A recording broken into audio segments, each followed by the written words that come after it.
Ceci est un livre audio autogénéré par Google. Au carrefour du social. Collection dirigée par Marc Garcet et Serge Dalla Piazza. L'Association interrégionale de guidance et de santé, AIGS, est née en 1964 de la volonté de quelques hommes de promouvoir la santé et la qualité de vie pour tous. Des dizaines de services de proximité et extra-hospitaliers ont vu le jour pour accompagner, insérer, aider, soigner, intégrer, revalider, former des milliers d'usagers en mal d'adaptation personnelle ou sociale. En collaboration avec les éditions L'Harmattan de Paris, la collection Au carrefour du social veut promouvoir ce modèle et offrir une réflexion ou des rapports de ces pratiques et de ces innovations. Déjà paru. Marc Garcet et Serge Dalla Piazza, L'économie ne peut être que sociale, 2011. Serge Dalla Piazza, Ces étrangers parmi nous, 2011. Serge Dalla Piazza et Marc Garcet dire « Rendre la commune aux citoyens, citoyenneté et démocratie locale à l'ère de la mondialisation » 2010. Serge Dalla Piazza et Marc Garcet dire « Jeunes, inactifs, immigrés, une question d'identité. Vivre dans un désert industriel » 2010. Marc Garcet, Construction de l'Europe sociale 2009. Serge Dalla Piazza et Marc Garcet, L'avenir de l'homme en question 2009. Marc Garcet et Serge Dalla Piazza, En marche vers un idéal social 2005. Université d'été 2010. Liste des participants ayant apporté une contribution ECRITE. Argüelles Paqui, présidente du mouvement associatif des migrants espagnols. Beateakali Ismail, professeur de religion islamique. BAWINLEGROS Bernadette, docteur en sociologie, A. Professeur ULG. Vickers Pascal, assistant social, AIGS. Volat Sebahat, psychologue, AIGS. Dalla Piazza Serge, docteur en psychologie, AIGS. De Rouver Lucie, animatrice, AIGS. Dubois Jacques, professeur émérite, Université de Liège. Garcet Marc, secrétaire général, fondateur de l'AIGS. Anne-Car Isabelle, maître de conférence, Université de Tours. Jamar Mireille, directrice CFP, AIGS. KISHOR Bupi, secrétaire asiatique Service civil international. Kramer Pascal, assistante sociale, AIGS. Moulin Didier, psychologue, AIGS. MUBIKANGIEY Luc, professeur émérite ULB. Paquet Ariane, formatrice, AIGS. Papy Christian, diacre. PERSAINRV, président Centre d'action laïque de Liège. Plateau Geneviève, professeur émérite ULB. SCHROD Anne-Laure, docteur en sociologie, AIGS. Schroeder Jean-Paul, administrateur Maison du Jazz, Liège. TAETER Marie, philosophe, AIGS. VANDORMAEL Luc, adjoint à la direction, AIGS. Werbro Caroline, aumônière d'hôpital. WEMBOLUAKES ONGO Émile, ASBL Congo Santé. Sous la direction de Marc Garcet et Serge Dalla Piazza. Intention. Août 2010, nous commençons une nouvelle trilogie, Diversité culturelle et progrès humain. Nous savons que la diversité culturelle a été reconnue pour la première fois comme héritage commun de l'humanité. Cette notion évolutive inclut l'idée d'une société mondiale multiculturelle où cohabitent des différences non exclusives. Le multiculturalisme constitue le terrain local, régional et mondial dans lequel nous nous déplaçons. L'université d'été des années de 010 de 011 de 012 a l'ambition d'investiguer les particularités du patrimoine, les idées qui façonnent la culture dans notre environnement.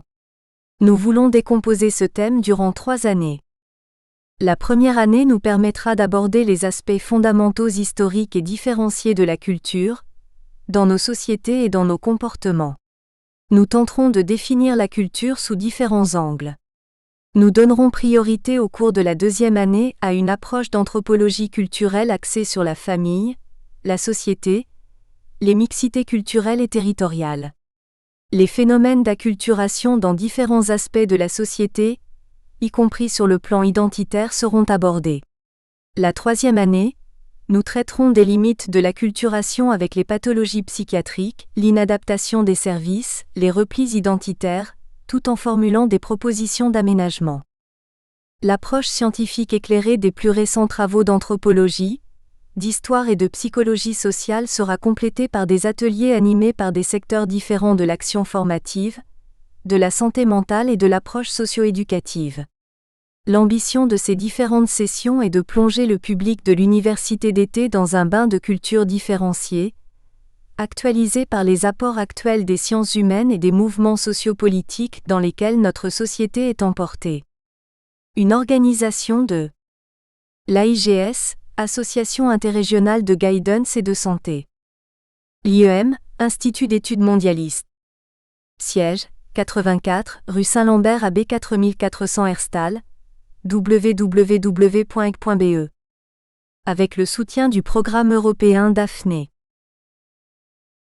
La diversité des cultures au service du développement humain. Diversité culturelle et progrès humain, Marc Garcet. Président de l'Institut d'études mondialistes. Secrétaire général fondateur. De l'Association interrégionale de guidance et de santé. Introduction. Culture, développement humain, 3 éléments indissociables comme l'arbre, ses fruits et sa reproduction. Culture, ensemble des connaissances acquises qui permettent de développer le sens critique, le goût, le jugement. Développement, action de se développer, évolution, transformation, enrichissement, épanouissement. Humain, relatif à l'homme, ce qui est humain et ce qui appartient à l'homme, l'individu, la personne. En suivant la métaphore de l'arbre, ces fruits porteurs de semences sont aussi porteurs de continuité. Tous ces éléments sont à considérer dans un continuum. La nature est continuum.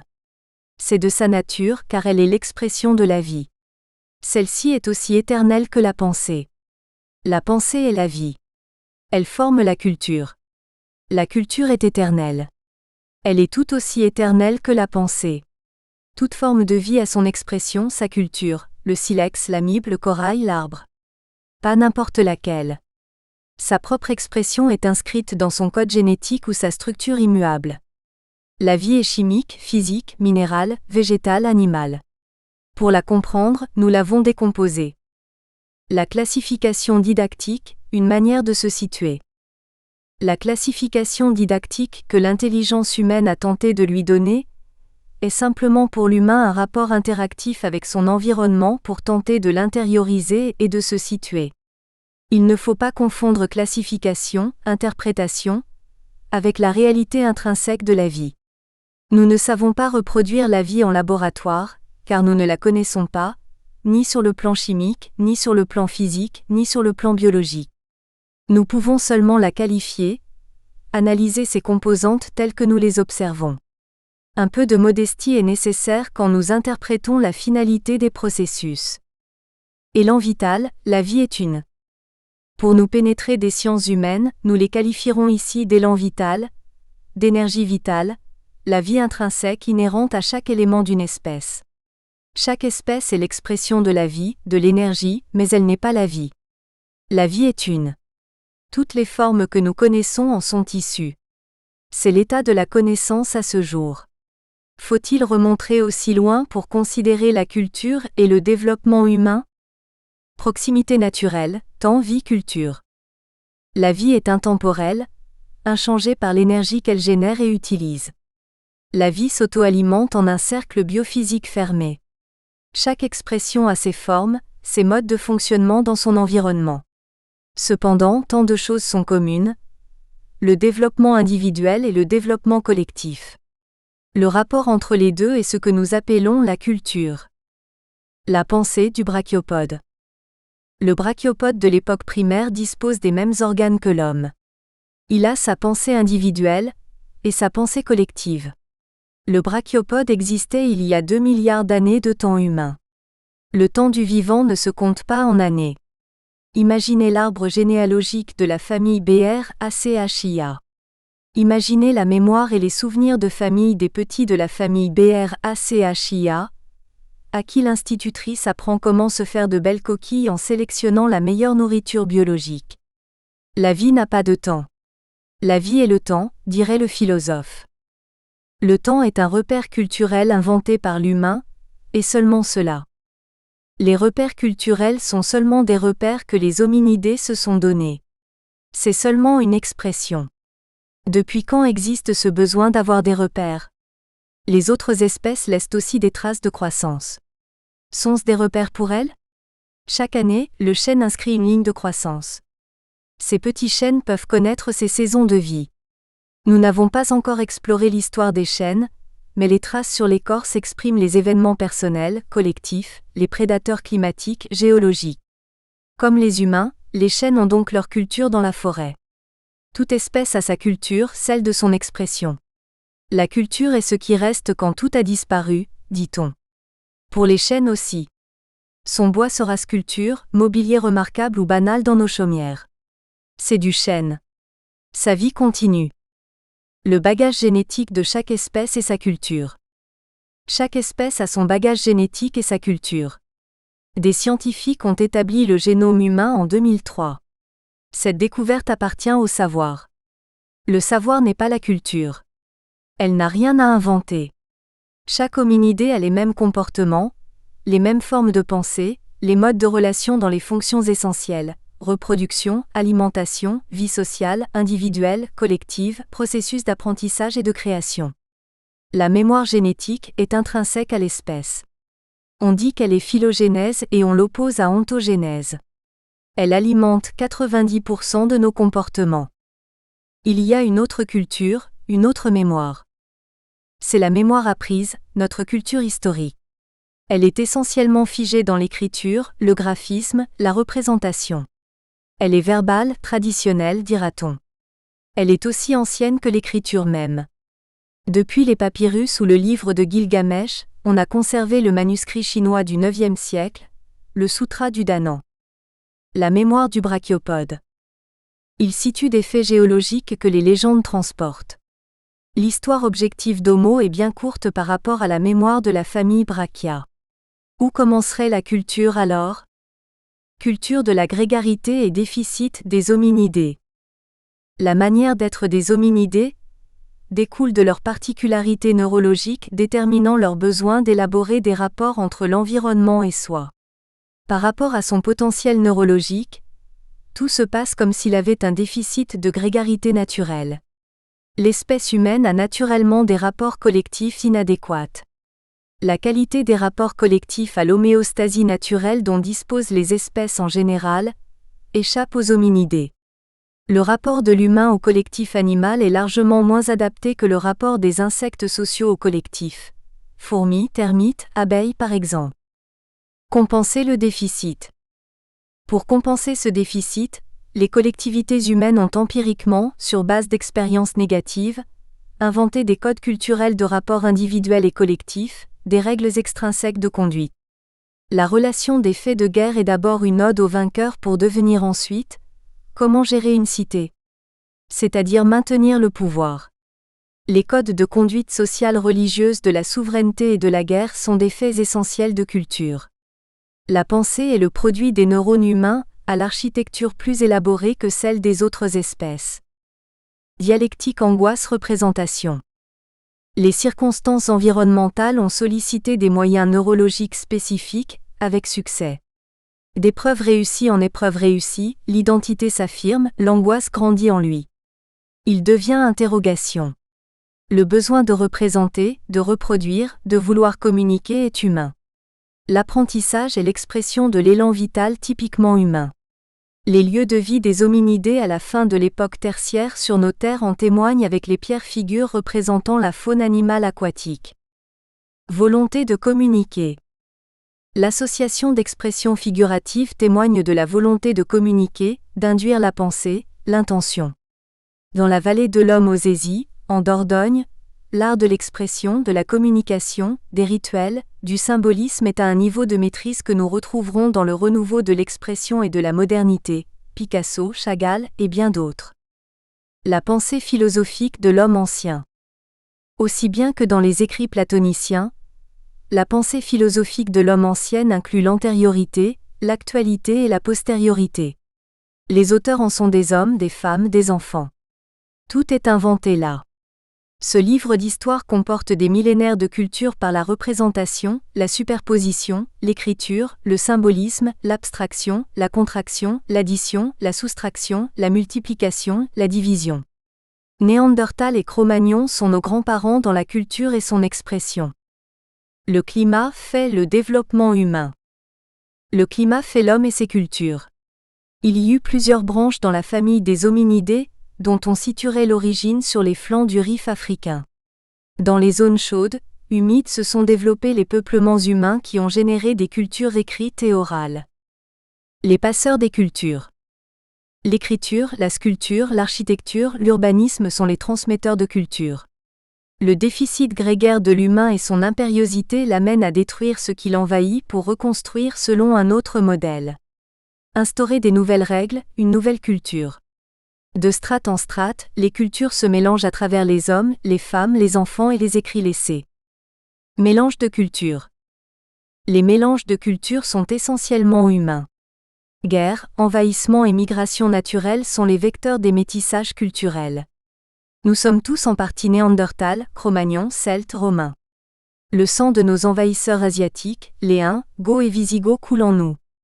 Le métissage culturel et racial continue à s'opérer grâce à l'immigration africaine, asiatique et à la grande révolution culturelle actuelle qui favorise l'idée d'une construction européenne. Métissage intercontinental.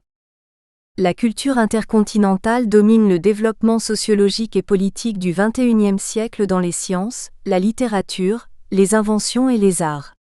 La mondialisation économique entraîne, tout autant que des hordes militaires anciennes, le mélange de chromosomes et de cultures.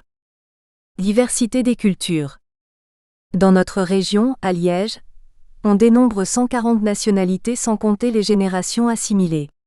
Les Celtes néolithiques, derniers contemporains du réchauffement climatique il y a 8000 ans, nous ont laissé tous les rapports à la terre, l'art intimiste du Nord, la pensée sociale, l'abstraction symbolique, la musique des pierres, l'agriculture, l'élevage. Les Romains ont apporté plus tard dans leurs valises le savoir, la science et la sagesse de la Grèce, l'art de bâtir, la sculpture, le polythéisme, l'esprit mathématique, la dialectique. Nous écrivons en partie grec ou latin, mais aussi celte, omalien. Les Romains ont importé le droit toujours en vigueur, les routes, l'État moderne, guerrier, l'esclavage. Eux-mêmes, envahis par le christianisme, ont favorisé la destruction des mythologies locales. Nous vivons aujourd'hui la plus belle période du développement culturel mondial.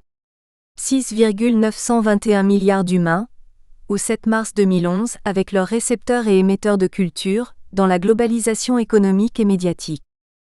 La culture différenciée.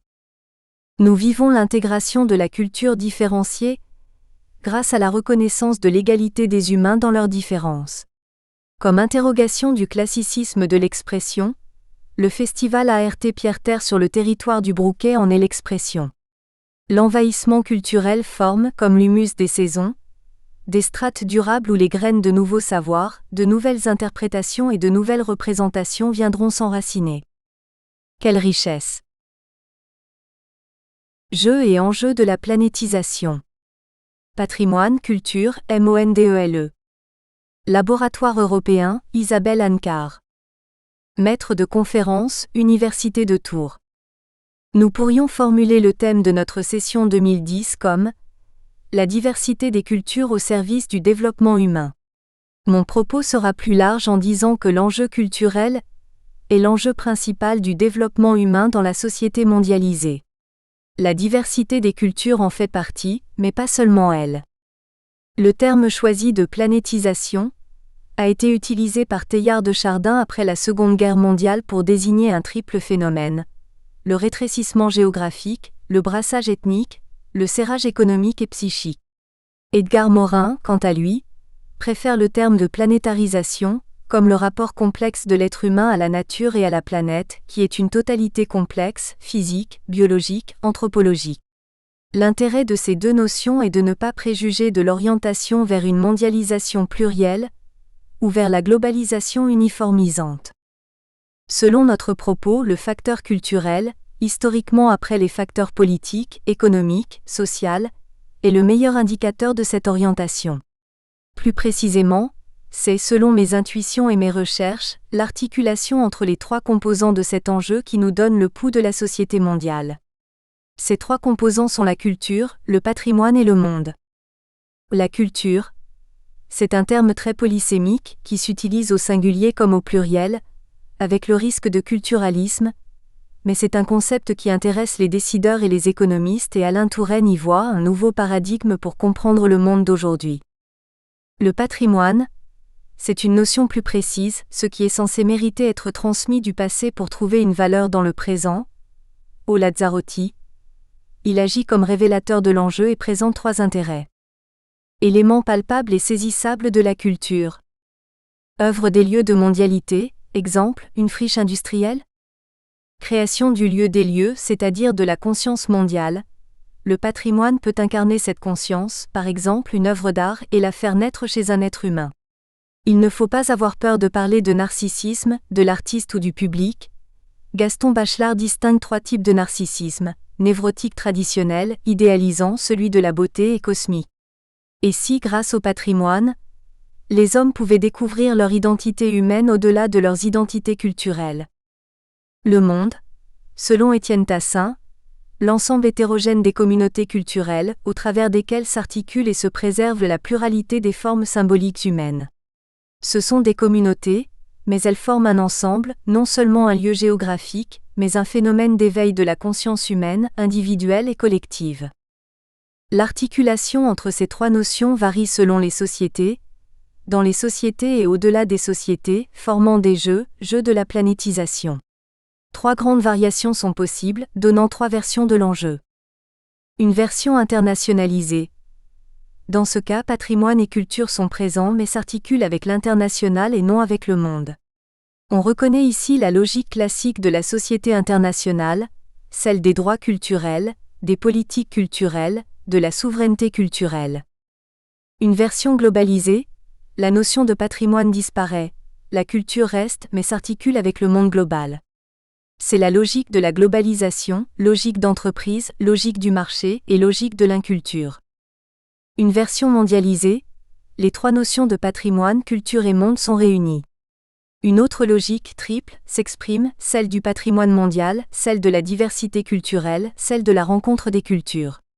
La diversité culturelle est elle-même considérée comme patrimoine commun de l'humanité depuis la Convention de l'UNESCO sur la protection et la promotion des expressions culturelles de 2005, entrée en vigueur en mars 2007, approuvée par le Conseil de l'Union européenne en 2006.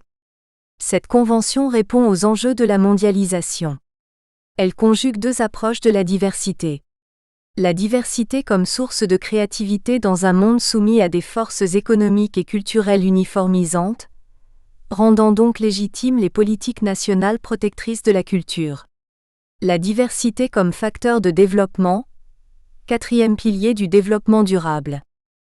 L'Europe est un laboratoire intéressant de cette articulation. D'une part, l'Union européenne ne s'est pas faite par la culture. Jean Monnet aurait dit « Si c'était à refaire, je commencerais par la culture ». Le choix de commencer par l'économie s'explique par trois raisons. La culture européenne était une évidence. Pour éviter la guerre, on a voulu rendre les économies interdépendantes. Cela tenait aussi à la très grande diversité des modèles politiques culturels. Cependant, d'autre part, l'Europe reconnaît les droits culturels et développe une politique de la culture. Le tout nouveau traité de Lisbonne les enrichit. Quelle est l'effectivité de ces droits par rapport à la politique commerciale de l'UE, par rapport à la libéralisation ou marchandisation de la culture prônée par l'OMC, Organisation mondiale du commerce? Quelle combinaison des trois notions l'Union européenne propose-t-elle? Quelle place la diversité culturelle occupe-t-elle dans le projet d'intégration européenne? En réalité, l'UE mêle de façon originale l'ensemble des logiques en livrant sans doute la forme la plus mondialisée de cette combinaison. Elle reconnaît des droits culturels, y compris la diversité culturelle, en puisant dans les références internationales et en se les appropriant, entre internationalisation et européanisation. Elle défend une politique culturelle audacieuse par rapport aux pressions du marché global, sans aller jusqu'au bout de la logique intégrationniste, de l'unité européenne entre globalisation et mondialisation. Chapitre 1. Des droits culturels entre internationalisation et européanisation. L'Europe proclame des droits culturels qui sont avant tout des droits internationaux. Même si la proclamation de ces droits doit beaucoup à l'Europe, on se cesse de proclamer l'universalité de ces droits. L'Europe est en mesure de les européaniser si elle leur assure, au-delà de cette appropriation, une justiciabilité spécifique. 1. L'appropriation des droits culturels internationaux. Les droits proclamés dans le cadre de l'Union européenne ont-ils une spécificité? Le traité de Lisbonne, entré en vigueur le 1er décembre 2009, modifie-t-il la situation? La réponse à ces questions est compliquée par la difficulté d'identifier ces droits. Ceux-ci sont d'abord des droits à la culture, mais se transforment depuis une période récente en droits des cultures. 1.1 Les droits à la culture. Les dispositions européennes s'inspirent des références internationales, puisées dans les grands instruments internationaux relatifs aux droits de l'homme. Si à l'échelle internationale, les droits culturels sont difficiles à repérer, dispersés dans la première génération des droits, liberté culturelle, et dans la seconde génération droit à la culture, les dispositions européennes atténuent l'effet de dispersion en rassemblant les droits culturels de première et deuxième génération sous le titre 2, Liberté de la nouvelle Charte des droits fondamentaux. Quels droits retrouve-t-on en Europe? Dans l'état du droit positif antérieur au traité de Lisbonne, l'article 6 du traité d'Union européenne TU distingue les principes communs sur lesquels est fondée l'Union, principes de la liberté, de la démocratie, du respect des droits de l'homme et des libertés fondamentales et principes de l'état de droit, et les droits fondamentaux que respecte l'Union, renvoyant sur ce point à la Convention européenne de sauvegarde des droits de l'homme et des libertés fondamentales, CEDH, et aux traditions constitutionnelles communes aux États membres. Or, la CEDH, plus originale par le mécanisme de recours juridictionnel que par son énumération des droits, n'énonce aucun droit essentiellement culturel, au-delà de la liberté religieuse, du droit au mariage et de la protection de la vie familiale. C'est son protocole additionnel de 1952, le protocole 1, qui reconnaît le droit à l'instruction et le droit des parents d'assurer l'éducation de leurs enfants selon leurs convictions. La Charte des droits fondamentaux, à laquelle le traité de Lisbonne donne une valeur juridique contraignante, sous réserve de son entrée en vigueur, introduit explicitement ces droits à la culture dans l'ordre communautaire. Selon l'article 10, la liberté religieuse implique toujours la liberté de changer de religion. L'article 9 actualise le droit de se marier, qui ne vise plus nécessairement un homme et une femme, et le droit de fonder une famille qui n'est plus nécessairement lié au mariage. Surtout, le droit à l'éducation, condition de la liberté d'expression et d'information, y figure en bonne place dans l'article 14. Comme le PIDESC, il précise la liberté de créer des établissements et celle des parents de choisir l'éducation de leurs enfants selon leurs convictions religieuses, philosophiques et ce qui est nouveau, pédagogique, ce qui correspond au pluralisme scolaire dans l'Union.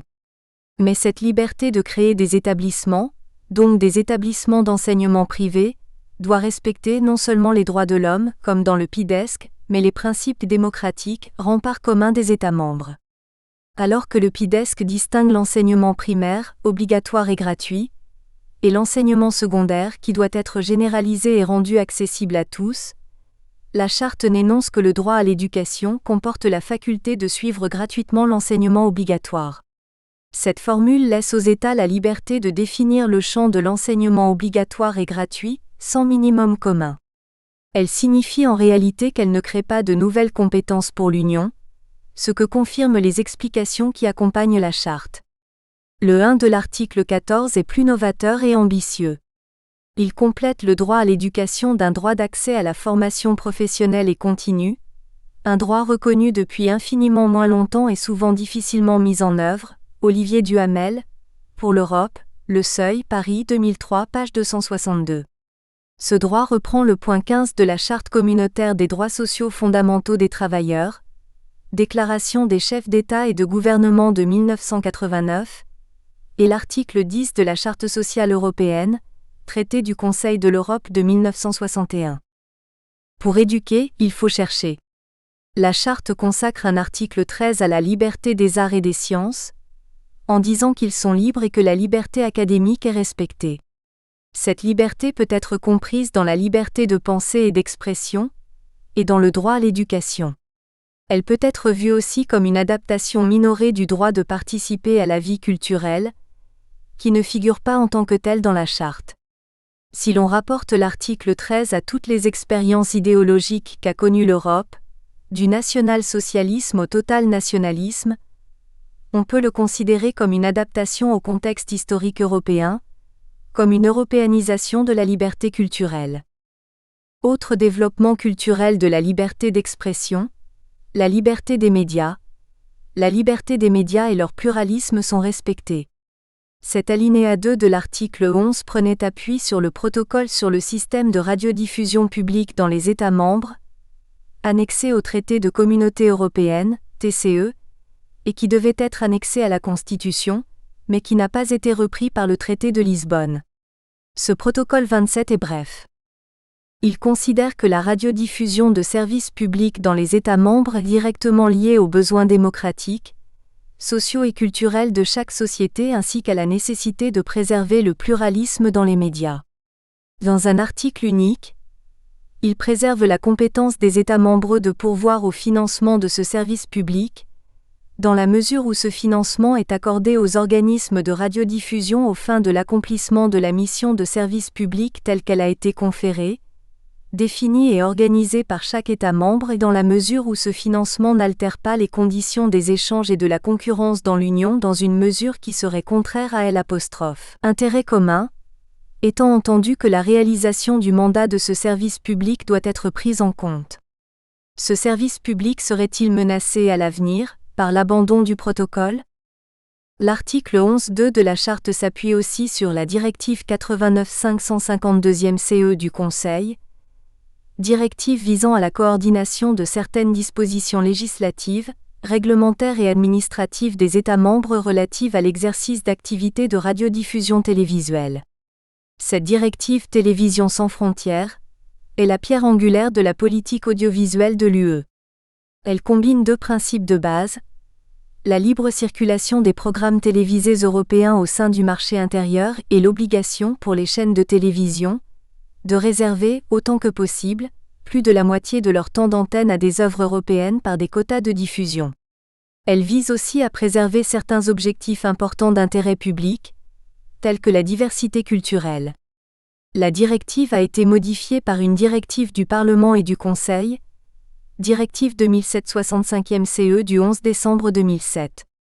Celle-ci tient compte des nouvelles technologies de transmission de services de médias audiovisuels, qui rendent nécessaire l'adaptation du cadre réglementaire.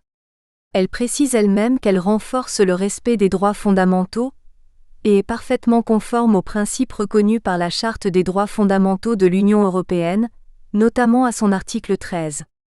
Mais l'article 13 est très général et une directive peut être plus facilement modifiée qu'un protocole.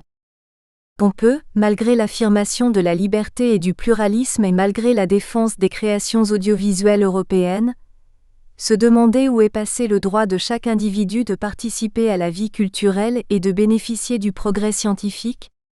Cette formulation-là, celle d'un droit de l'homme, comporte un aspect positif n'impliquant pas seulement le respect d'une liberté, mais comme pour la création européenne, une action de l'État en vue d'en assurer le plein exercice. L'article 10 nouveau du TU proclame que tout citoyen a le droit de participer à la vie démocratique de l'Union. Celui de participer à la vie culturelle serait-il abandonné à des groupes, au détriment de l'individu ? Curieusement, l'article 25 de la Charte reconnaît le droit des personnes âgées à participer à la vie sociale et culturelle, quand l'article 26 reconnaît le droit des personnes handicapées à bénéficier de mesures visant à assurer leur participation à la vie de la communauté. Du droit à la culture au droit des cultures. 1.2 Les droits des cultures. Ces droits prennent deux visages, celui des droits des personnes appartenant à des minorités et celui de la diversité culturelle. Les droits culturels investissent la troisième génération des droits de l'homme, avec un droit des États à la défense de leur culture qui peut s'analyser comme un droit des peuples à la culture. Mais la prise en compte des minorités pourrait amener à faire glisser l'exception culturelle des États vers les minorités. Les droits des cultures pourraient alors transformer la catégorie des droits culturels en une catégorie surdéveloppée des droits de l'homme. Concernant les droits des personnes appartenant à des minorités, ce n'est pas la charte qui introduit cette innovation, mais le traité de Lisbonne, à la demande de la Hongrie lors des discussions du projet de constitution, quand il proclame les valeurs de l'Union, article 2 du traité UE. L'Union est fondée sur les valeurs de respect de la dignité humaine, de liberté, de démocratie, d'égalité, de l'état de droit, ainsi que de respect des droits de l'homme, y compris des droits des personnes appartenant à des minorités. Quand il s'est agi de moderniser les droits en Europe, la France s'est élevée contre une telle inscription dans la charte, contraire à la tradition constitutionnelle française issue de la Révolution française. La France a d'ailleurs, par une déclaration interprétative, exclu l'application de l'article 27 du pacte en territoire français, parce qu'elle se définit comme indivisible et ne peut donc reconnaître l'existence de minorités. Cette position a évolué vis-à-vis de l'outre-mer, mais la France n'a pas ratifié la Convention-cadre pour la protection des minorités nationales, qu'elle n'a pas signée, ni la Charte européenne des langues régionales ou minoritaires qu'elle a signée le 7 mai 1999, ce que le Conseil de l'Europe lui demande de faire.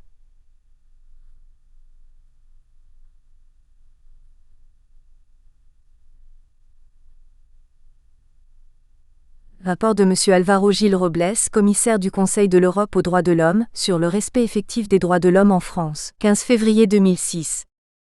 La charte contient malgré tout un article évoquant explicitement, mais via la non-discrimination, la question des minorités. Est interdite toute discrimination fondée notamment sur le sexe, la race, la couleur, les origines ethniques ou sociales, les caractéristiques génétiques, la langue, la religion ou les convictions, les opinions politiques ou toute autre opinion, l'appartenance à une minorité nationale, la fortune, la naissance, un handicap, l'âge ou l'orientation sexuelle, article 21.1.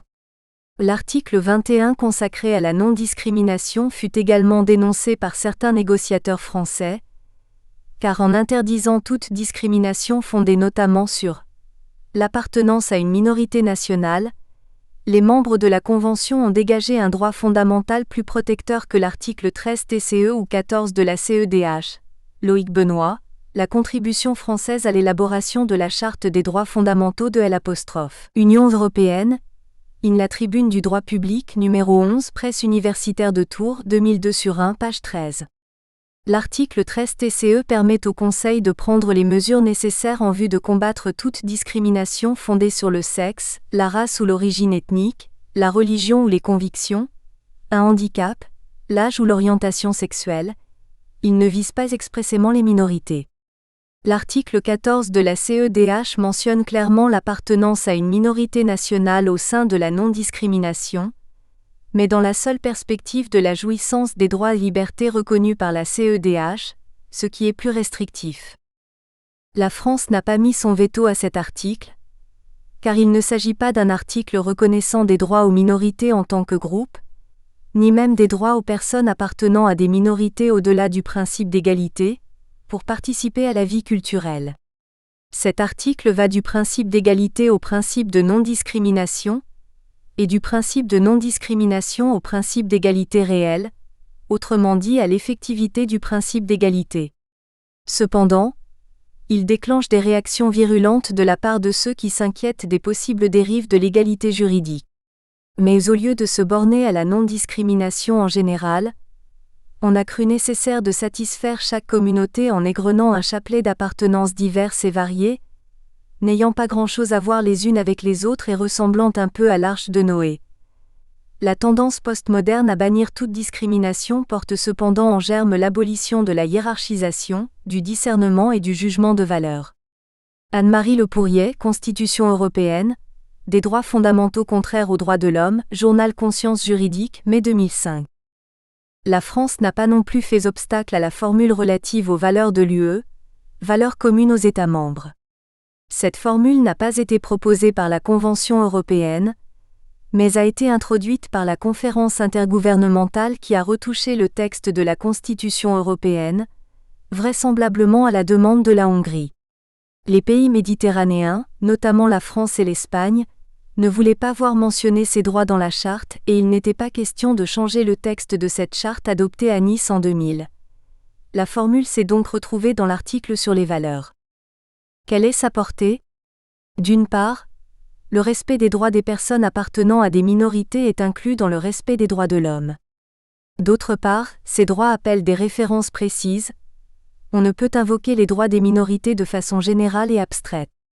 Comment faut-il alors interpréter la formule de l'article 2 selon laquelle ces valeurs sont communes aux États membres, dans une société caractérisée par le pluralisme? Si la référence aux valeurs communes est comprise comme une limite, l'Union est fondée sur ces valeurs en tant qu'elles sont communes aux États membres. L'article 2 renvoie donc au minimum commun à la France et aux autres États, donc actuellement à la non-discrimination. Mais une autre interprétation est possible, consistant à distinguer les valeurs de l'article 2 et les droits de la Charte quant aux contraintes de leur propre interprétation. En effet, la Charte contient un titre 7 intitulé « Dispositions générales régissant l'interprétation et l'application de la Charte ». Son article 52, « Portée et interprétation des droits et des principes », précise, en son 4, que dans la mesure où la présente Charte reconnaît des droits fondamentaux tels qu'ils résultent des traditions constitutionnelles communes aux États membres, ces droits doivent être interprétés en harmonie avec les dites traditions. Dans sa décision du 19 novembre 2004, décision numéro 2004A505 DC traité établissant une constitution pour l'Europe, le Conseil constitutionnel s'est appuyé sur cette obligation d'harmonie pour apprécier la conformité du projet de constitution européenne à la Constitution française. Il en a déduit le respect des articles 1er à 3 de la Constitution française, qui s'oppose à ce que soient reconnus des droits collectifs à quelque groupe que ce soit, définis par une communauté d'origine, de culture, de langue ou de croyance, CC 16. Or, l'obligation d'harmonie ne vaut pas pour les valeurs de l'article 2. Dans sa décision du 20 décembre 2007, décision numéro 2007A560, traité modifiant le traité sur l'Union européenne et le traité instituant la Communauté européenne, le Conseil n'a pas relevé la formule de l'article 2 relative aux minorités comme une disposition nouvelle par rapport au contrôle précédent. Il a considéré que, pour les mêmes motifs que ceux énoncés dans sa décision de 1994, la Charte n'appelle pas de révision de la Constitution ni par le contenu. Nous espérons que vous avez apprécié cet aperçu. Pour continuer à écouter ce livre audio sur Google Play Livres, utilisez le lien dans la description de la vidéo.